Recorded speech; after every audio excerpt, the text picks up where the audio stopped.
Íosagán, bunithe ar an ghearrscéal Íosagán de Pádraig Mac Piarais. Bhí seanbhatíos ina hí ar an stólín las muoi dá ghoras mar ba gnách leis. Bhí tlús le héisteachta air. Cé gur hathan ceol na néan leis, agus crónán an tráthain, ní orthú a thug sé ard. Bhí sé ag éisteacht le glór gléadlog an afrin, ag teacht thuige le leone waidin haurí. Déach Matías ar na daoine ag tríal ar an afran, na buachaillí ag rith leo, agus na cailíní ag caint go maireach le chéile. Bhí éirí an dónaí orthu uile, na páistí agus na tuismitheoirí. Boghlaí an cás gach dónach. Ach ní dheathí Matías ar afran. Níor cheas sé isteach an phobal le breis is 60 bliain. Le 60 bliain níor thuir sé paidir le dia, ní dheathí ar gluaine, ba gine an féin é. Níor thuig muid an tráidhile, cén fá ná rastal Matías ar an afran. Béidir ná réid sé inniu. Béidir gur feadh bhilteanach éigean a rinne sé ina uige ba thuais leis. An eolaí gur díol sé anam leis an bhardú. Ach ba gine anrach é. Bhí sé machanta nádúrtha úl. Bhí meas agus ceann ag muinte na háite éir. Ní raibh sé sefar, ach rinn sé a raibh aige le daoine a bhí ar an anhuid. Bhí trua aige den asláin, bhí tróchra aige den trúáin. Bear le seanbhatíos córá bán ná córá fearr, a bear leis go mór cuideachta na báistí. Dar leis go raibh na mná níos cliste ná na fearr, ach gur chríochna a bhfad na páistí. Thaidh sé formhór a thuid ama le thógánaí an bhaile. Thíor sé leo ag gin sin scéalta agus ag éisteacht leo. Déad sé leanú sin a bhealú an colata le seochain seo is codal a feta tá an slua siamhaí ag siúil an glanna.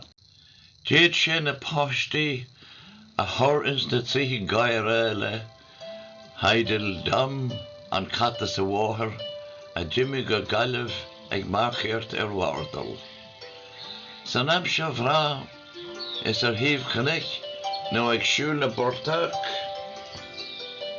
a deachá Matías agus a hampánaí óga é ag míonú mirúilt an nádúr dóibh na plandaí, na bláhanna, na héan, na feitheadí, isce gléaglean an trap.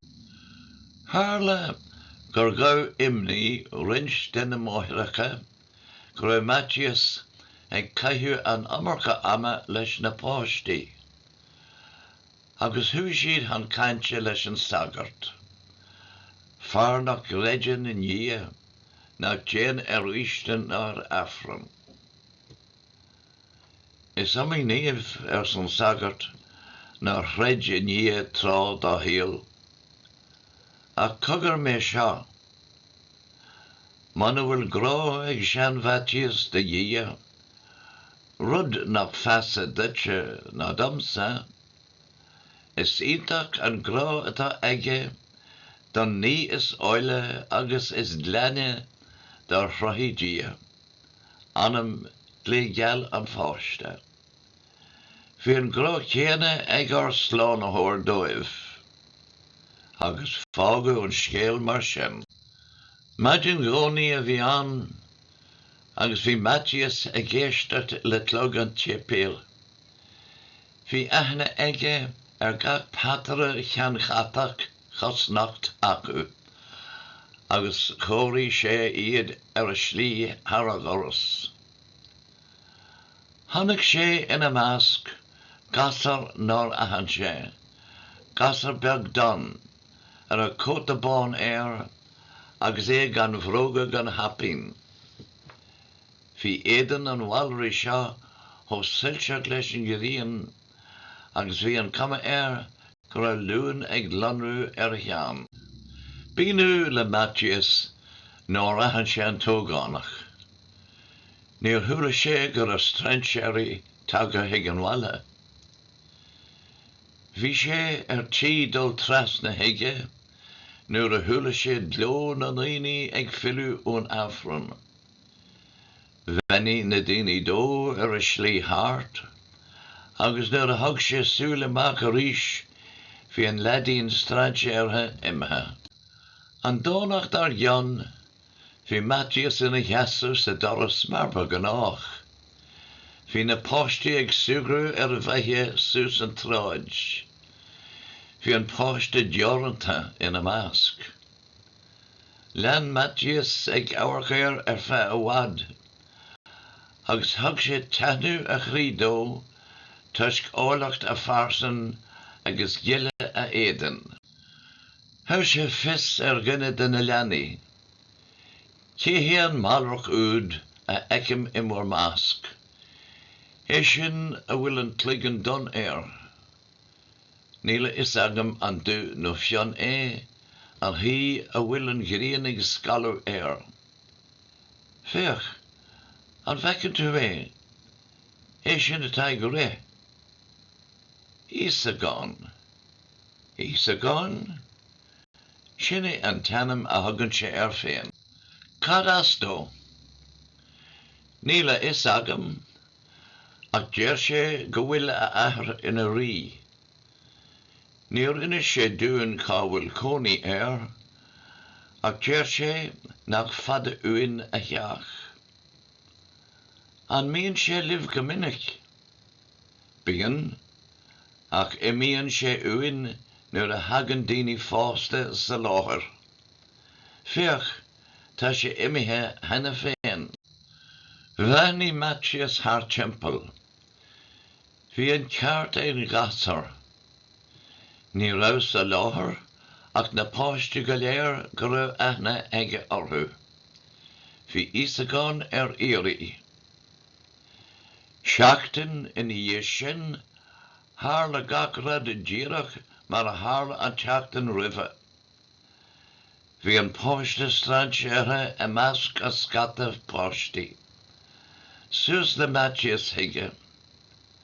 A Íosagán, tháinig an búchail tras na hiige. Tar a le agus sí a glún go fólín a bheith. Thir an páiste a lámh I láimh chnapach an teanir, agus riil siad le chéile sios an bóthar. Hí sean Matthias in a hathír, agus thug sé Íosagán lena bhrolach. Cá gcónaíonn tú a Íosagán sin a gogar? Ní fada uainn ma theach sa Íosagán. Cén fá nach dagan tú cuairteagan. Bhí Matthias orm a deach riaga. Deir tá leam go bhfuil d'áthair ina rí. Is é ard rí an dóirna Ná bíú agla ort roimhe. Tá sé lán de chróchare is de grá. Is buailech liom nar hinní mé a glí. Ir maithúnas Gin hí mé féin agus má bhóthir adar gí de han. Is trú liom nach bhacha mé roimhe seo tú. Cá raibh tú ná bhéideann tú ag áil. Bhí mé anse a gcónaí. Bíam ag taistil na móta, ag sé siúil na gannach, is ag trabhain na dunta. Bíam a lár an phobal nuair chruinníonn siad isteach I ma theach. Bíam a measc na báistí agus iad ag sugrú ar an tráid. Bhí mise ró aisteach nó ró uimhreach dul isteach I de theach, a chánig me ort a masc na báistí. Níl am ná áitear bé a míon páistí le chéile nach míam ina bhachar. Amantí fecinn siad mé, amantí eile ní eccan. Ní acha mé tú go dtí le garad, bíonn na duine fásta dál. Ach thug maithir ceaddam, mé féin a hiilsiú duit, mar gur thug tú grá de chrí den na páistí beaga. A caithfidh mé imeacht uait inis. Ligdam imil de hóta a fógu a Íosagán. Dien, an feici mé a rís tú. Feici, cén uair, an ocht. Leis sin bhí sé imithe. Tháinig an ihe, agus bhí sé fleachs deir amúil. Bhí na tanta móra le tlustáil, ag réabú a gunne falla an chladí. Bhí na crin mór himpel an tépéil ag lúscu agus ag lúbú le neart na gaithe.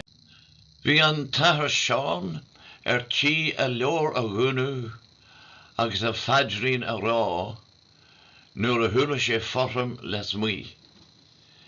Déirir sé scathú a géisteacht. Thula sé an torann a rís. Déirir sé ón tine, thugadtí an doras agus toscail é. Bhí gasar bag fear ina cheasa leach an doras. Gasar ná rathan an sagart. Bhí cóta bán agus é gan bhróga gan hapín. Bhí géthe solas ag lorú óna ganúis. An nealach dar leis an sagart. Cé atá an seo seisin. Cur ort gan bhfuil, agus búr sir go teach sean bheitias, tá sé i méal báis. Sí an seo go mé ré san sagart. Ach nuair a tháinig sé ar ais, hí an teachtra beag imithe. Bhúil an tathair seán bóthar, agus níomh fhada gur phric sé an teach. Bhí solas sa teach roimhe. Bhain sé an leiste den doras agus isteach leis. Cé hé seo thugam sa leag sa labba, an sagart. Tar an seo agus sí le meis, ba bhhail am leorslaat. Bhí an gof fan lag agus na focail máil. Hí an sagart agus déit sé scéal sean bheitias ó thús dearú. Céir bí rún a bhí ina chrí, nachtú den sagart é. Nuair a bhí an íst in háart, thur an sagart an ola dhéanach ar an seanna. Cé a dúirt leat go raibh gá agam leat a achar. Bhí mé ag gaí le dia go deochá, ach ní raibh aine an le fis a thur ort. Ach chuir tú teachtra thugam, buaglín beag léigeall ar san sagart, agus inu air. Níor thur, cinnte gur thur. Tháinig an gasar go dtí mo ghoras, agus dúirt sé lam go raibh mo thúnú ag teastáil uait. Dhírí an seanár sa leaba, hí foiir ina thúla. Inis tam, cén suirt gasúirín a bhí an. An buaglín beag cuin ar a cóta bán air. Thugtú fi deara an luúan thar a cheann, agus an solas ina himpel. Agus thir sé inú mór orm.